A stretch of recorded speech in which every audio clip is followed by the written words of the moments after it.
Hello mga my loves! Sa video na ito, isasama namin kayo sa journey namin ni Katie para sa kanyang therapy at stem cell procedure. Isishare namin ang bawat steps at benefits at iba pang mahalagang impormasyon na pwedeng makatulong sa inyo. Pero before that, magkaroon muna tayo ng short introduction. Ano nga ba ang ASD or Autism Spectrum Disorder? Isa itong neurodevelopmental disorder na nakakaapekto sa development ng isang bata, lalo na sa communication at sa social interaction. May iba't iba rin itong symptoms tulad ng pagiging sensitibo sa ingay at sa pandama, difficulty in learning at kagaya ni Katie may repetitive behavior kung saan may repetition ng words or actions. For example, may mga tunog na normal lang para sa atin pero para sa kanila sobrang lakas na pala. Kaya minsan nagtatakip sila ng tenga. Nangyayari ito dahil iba yung way ng brain nila mag-perceive ng sensation kumpara sa atin. Hi mga my loves! Hi mga my love. Magpapa-check up kami ngayon. May consultation kami ngayon sa Villa Medica. Mga bouncer po namin, mga hampalo. Nandito tayo sa Villa Medica Newport Branch para sa consultation ni Katie tungkol sa kanyang stem cell procedure at iba pa niyang therapy. Habang kausap namin si Doc, pinapaliwanag niya ang process at reminders na ibabahagi rin namin sa inyo mamaya.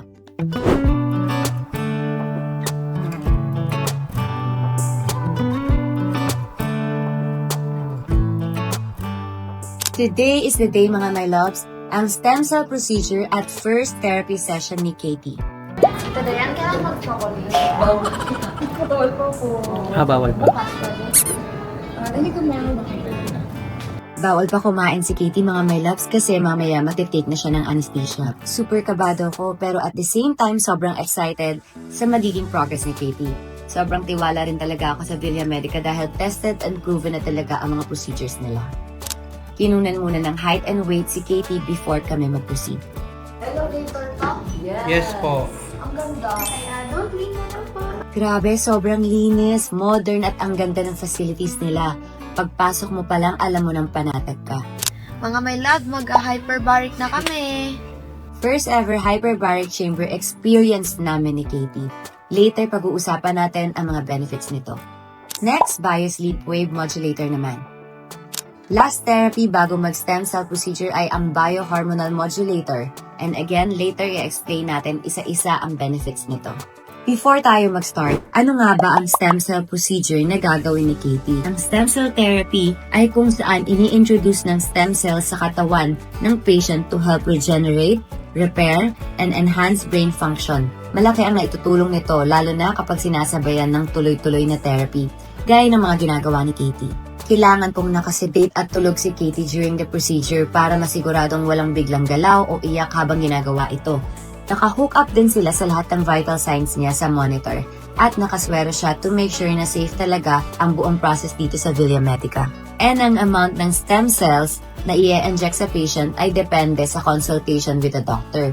Lahat ng details ay malinaw at ina-explain ng doktor during the consultation. Mabilis lang ang procedure at talagang sinisigurado nila na safe at maayos ang kalagayan ni Katie throughout the process. Dahil matagal na nila itong ginagawa at marami na rin proven studies na nagpapakita kung gaano kalaki ang naitutulong ng stem cell procedure sa mga patients na may ASD or Autism Spectrum Disorder tulad ni Katie. Sa loob ng 2 to 3 months, may mga patients sila na nagpapakita ng improvement sa eye contact, speech at response sa verbal instruction. Did you first discover that Katie was on the autism spectrum? And what was that journey like for you? Siguro yung first is yung 2 years and 8 months siya. Tapos nandun kami sa pedya niya. Then sabi nung pedya niya, kung pwede ko siyang ipa-check sa developmental doctor. Yun, inassess siya, diagnose siya ng ASD and 2 years delay. And then, nung time na nasabi po ni doctor ko yun sa inyo, ano po ba yung una niyong naiisip or naramdaman?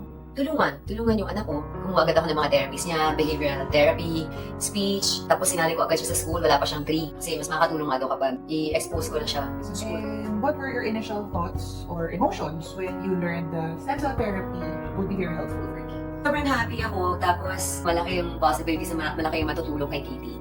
Like now, medyo repetitive behavior and medyo hirap pa din siya ma-express niya yung mga sinasabi niya. What's your message for Katie? Hello? Yak na naman niya. Siyempre ano nyo to, di ba, paglaki niya, yung na niya yung stem cell therapy, nag-effect na, mas maniintindihan Bago nga niya. pala kita sa anesthesia. Sige, ibahin muna natin Sige, yung sige. question. Message. Na-emotional si Ma'am. Sige. Parang mahirapan ako huminga. Ibang question muna. Message muna for Video Medica. Thank you sa Video Medica sa pag-welcome po sa amin. Mababait lahat po ng mga staff, tapos mga doctors, that bawat steps na ginagawa po sa amin or kay Katie, i-explain mo ng mabuti para mas naiintindihan namin bago po nila gawin. So, happy po ako kasi sobrang inalagaan niyo po kami. Thank you po. Mahal po namin kayo. Thank you so much po. More power, Video Medica. Sige, message for Katie, anak. I love you. Nandito lang si Mama palagi. Hindi mag-boyfriend si Mama. Nandito ako 100%. Ibigay ko yung oras ko, pagmamahal. Basta mahal kita, lagi ako nasa tabi mo palagi. I love you. Ayan, gising na si Katie. Ayon sa kanya, hindi daw masakit. Sadyang gutom lang talaga siya at mukha siyang sad. Pero, okay naman siya. Nahilo lang siguro dahil sa anesthesia. Wow! Thank you po. Hindi mo sakit, anak? Hindi daw masakit. Ngayon naman, i-discuss natin ang mga therapies na na-mention kanina. At ipapakita rin namin sa inyo ang ilang sessions ni Katie para masigurong tuloy-tuloy ang kanyang improvement. Super ganda talaga dito mga my loves, para kang nasa hotel. Spacious, clean at napakaayos ng room. Sobrang comfy talaga. Hi mga my loves! We're here at BGC Villa Medica. Gagawin namin ngayon ay mag-hyperbaric kami with Katie. Sasamahan ko siya. So, nandito po kami sa hyperbaric. It's 100% oxygen na i-inhale namin na magbe-benefit po kami dalawa ni Katie. Marami pa po siyang benefit sa katawan po natin. Like, enhance yung memory natin, yung blood circulation natin, at marami pa pong iba. Ang hyperbaric oxygen therapy ay nakakaganda ng blood circulation, cures wounds by reviving cells at nakaka-help sa collagen. Second, ang biohormonal modulator, nakakatulong ito sa stress relief, protection against chronic illness, immune system booster, and increased blood circulation. And last, ang bio-sleep wave modulator naman ay nakakatulong din sa stress relief at nakaka-improve ng sleep pattern. At syempre, habang naghihintay kay Katie, naisipan ko na, why not try ko din, diba? Para kahit ako ma-experience at mag-benefit habang nagwe-wait. Paano yung sad face? Yes po yung nabubuis part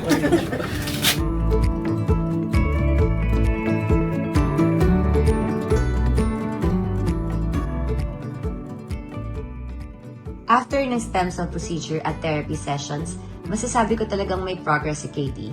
Napapansin kong mas nakokontrol na ni Katie yung emotions niya, mas less hyper, at mas madali na din siyang nakakaintindi.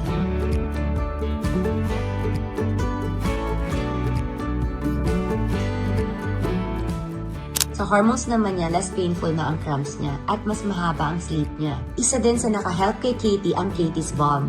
Lagi niya talagang dala-dala at inaamoy lalo na kapag nako-overstimulate siya. I-update namin kayo once tapos na lahat ng sessions. Tina din sa mga upcoming improvements ni Katie. Again, thank you so much Villa Medica sa gabay at asikaso niya sa amin ni Katie sa journey na to.